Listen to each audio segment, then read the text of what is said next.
through a couple of arm tackles and get to the end zone. So with 3:06 to go here in the second quarter, the first points of the night belong to Crystal River.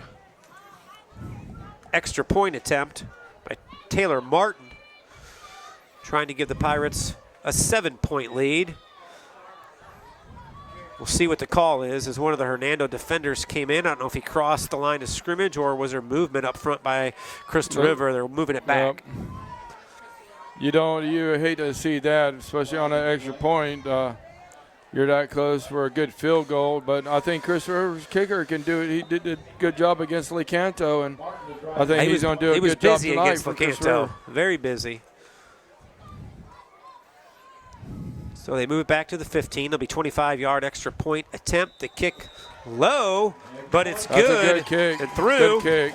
So it doesn't hurt. Taylor Martin with the extra point, and Crystal River is up 7-0 with 3:06 to go here in the second quarter. And we talked about Hernando and the way they are such a run-heavy team. And right now, Crystal River's got to feel confident on defense, and 7-point lead. Feel a little bit better. You got some room to play with, and I would assume if you're Cliff Lowry and Crystal River, you're thinking, boy, if we get a quick stop and get the ball back in good field position, a chance to maybe go up 2 scores at the half. Yeah, but you can't put out Hernando. Hernando's always had a good football team, good coaching, and I think Hernando's on try to put some points on the board before halftime, and I think they can do it. Yeah, they just got to get the running game going. Yeah, they're going to have to find some offense. And, the big play for Crystal River on that last drive was the pass from McDaniel to Silverstone, was able to loosen up that defense a little bit. And that's the one thing Hernando's not been able to do is complete a pass for, I don't think they've attempted a pass. That's what, like you said, that's what helped Crystal River is that big pass play that Crystal River had. And Hernando's got to pick that up, and I think they can. And Martin with the kickoff. Deep, and it's going to go into the end zone about 5 yards back. So it'll be a touchback. Good kick. I'll tell you one thing, that kid's got a good leg. Yeah, nice boot. when you know you can bury him at the 20 every single time, that's a nice luxury to have if you're Cliff Lowry. And now you put your defense back on the field. Last drive by Hernando, they did get something going. They got near midfield, but that's when the bad snap or the fumble happened. And Crystal River, give them credit, they take advantage of the turnover, and it turns into 7 points. Yeah, like you were saying, you can't put Hernando out. They're going to move the ball, and they got speed, and I think they can get some yardage, and that's what they got to do.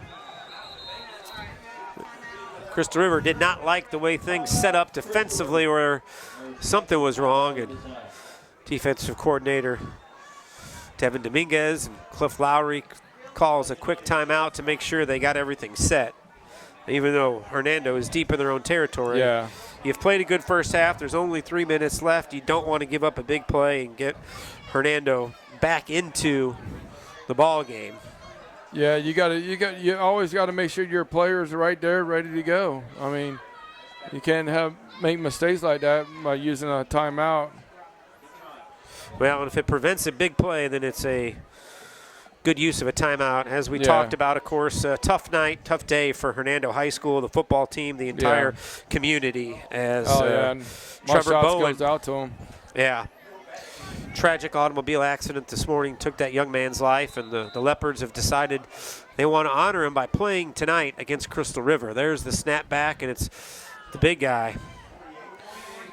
Number 48. Samuel Sternberger.